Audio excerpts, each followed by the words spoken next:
A little over 60 years ago, a group of Hurston Dynamics employees came together to lobby for better working conditions.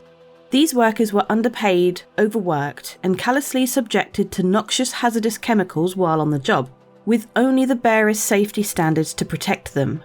They called themselves the United Workers of Hurston, or the UWH, and bravely organised peaceful protests in an attempt to open dialogue with Hurston executives.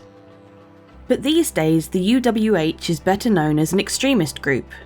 Their nobler aspirations have given way to campaigns of fear and intimidation. The group have claimed responsibility for numerous violent assaults on Hurston production facilities, several of which have even taken innocent lives. But when did everything change? How did they stray so far from their peaceful attempts at changing Hurston policy? For many, myself included, the group's turning point can be defined by a single incident. Of course, I'm referring to the Lastal tragedy of 2937, when a group of UWH members violently seized control of a Hurston cargo transport. During the standoff with local authorities, they quickly paraded their hostages in front of cameras broadcasting across the Empire and made their grievances known. And to demonstrate their conviction, they flew over Lorville and pushed the pilot out of the ship, sending him plummeting to his death below. Shortly after, Hurston security forces executed a raid on the ship to retake control. All of the UWH members were killed, along with 3 more hostages. In the aftermath, public sentiment quickly turned against the UWH, and Hurston Dynamics declared the group a terrorist organisation. From heroes of the people to the most reviled group across the UEE, just like that. Of course, the UWH didn't disband. They simply went underground to avoid further persecution. And when the group would eventually emerge again from the shadows, violence became their calling card. Sure, certain factions within the organisation continued to pursue more peaceful methods of protest and attempted to distance themselves from the more militant cells, but the damage was done. Public opinion was firmly swayed against them. Like many others, I remember empathising with the UWH in the early days. Mega corporations like Hurston can run roughshod over common folk with few obstacles. I used to think it was brave of the UWH to stand in its way, to fight for better treatment. But after their seizure of the Lastal, I could not condone their actions. They were no longer brave, disgruntled workers suffering under the tyranny of the rich and corrupt. Just like you, I was convinced they were violent and dangerous criminals. That was what I believed.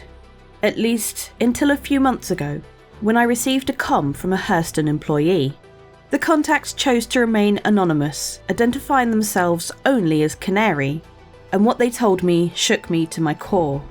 According to them, Hurston had manipulated the UWH, intentionally driving the organisation to violence in order to give the company the legal foothold needed to ban the group. It sounded crazy, but the case Canary made was damning. Although this was a bombshell, I still had questions. Who is Canary? They clearly came to me for a reason, so why wouldn't they disclose their identity? Without that disclosure, without that trust, how could I justify sharing anything I learned?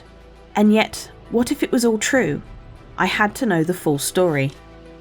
Canary explained to me that once the UWH started garnering support from other Hurston Dynamics employees across the verse, the board of directors started to get nervous. But it wasn't until the group's messaging began to inspire pressure for change outside of the company that they realised the group's true danger. Such a large number of employees organising would have severe impact on their profits. Is it such a leap to assume that a company as callous as Hurston might take steps, even drastic ones, to protect its bottom line? I don't think so. Canary said that, in a sort of preemptive retaliation, Hurston Dynamics began to target individuals it knew to be part of the UWH and aggravate them, withholding pay, neglecting safety standards, and even being as petty as to saddle simple procedures with bureaucratic red tape. Even worse, Canary claimed that Hurston escalated its attacks by sending its own loyal agents undercover into the UWH to further radicalise the group from inside. Canary claimed that it was Hurston's own infiltrators that began to push for the UWH to adopt more violent methods. Take a moment. Think about that. Think about the ramifications of it. Could this mean that Hurston Dynamics was ultimately responsible for the Lastal tragedy? If we believe Canary, then maybe the Empire owes the UWH an apology. How many of the people involved in the Lastal incident weren't actual members of the UWH?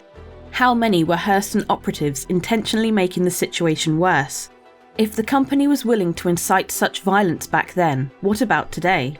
Is Hurston letting the angry and violent factions of the UWH operate in order to fulfill some darker agenda? Could it be directing them, choosing the UWH's targets for them, creating whatever narrative most benefits the company? Unfortunately, all these questions and more went unanswered. The investigation remained incomplete. I have not heard from Canary since our last conversation, and though they provided names, dates and events that verified that they were likely a Hurston employee, I never learned Canary's true identity. I realise that sharing this information may seem irresponsible and will likely paint a target on my back. But Canary was brave enough to contact me, and so I have chosen to be brave too. And I hope you will do the same. The more you share the truth, the harder it is to hide and cover up. You're on a plane, it's about to crash. Maybe you're in a jungle and a vicious predator attacks. There's a nuclear war and you're caught short on the toilet. You're drowning in shark-infested waters. How did you get here? What do all these scenarios have in common? That's right, easily preventable with the use of nordvpn.com/BoredGamer. It's like the ultimate survival toolkit, but to aid in internet security and accessibility. Now I can watch my favourite Netflix and anime shows from a different country while I'm lost in the rainforest just before a tiger eats me. Thanks nordvpn.com/BoredGamer. You can get discounts by using the links below. But please note that probably in the case of a plane crash or, you're drowning, NordVPN might not be the most effective solution. Every month we have a Star Citizen ship giveaway. This month we're giving away an RSI Scorpius heavy fighter. This 2-seater powerful heavy fighter allows you to pretend you're in Star Wars with your X-Wing. It comes with a lifetime insurance and access to Star Citizen, so even if you haven't got a Star Citizen account already, you can play the game. To be in for a chance of winning that, just comment on any of my videos made during August. A massive thank you to everyone that subscribed to the channel or just watches my content or comments and likes and shares those videos. It really genuinely does help. And if you want to go the extra mile to help support the channel, you can click on the join button under any of my videos or click on the links to Patreon. It all goes a huge way to help the channel grow and expand. Thank you so much for watching. I hope you have a great time in Alpha 3.17.2 and I hope to see you in the verse.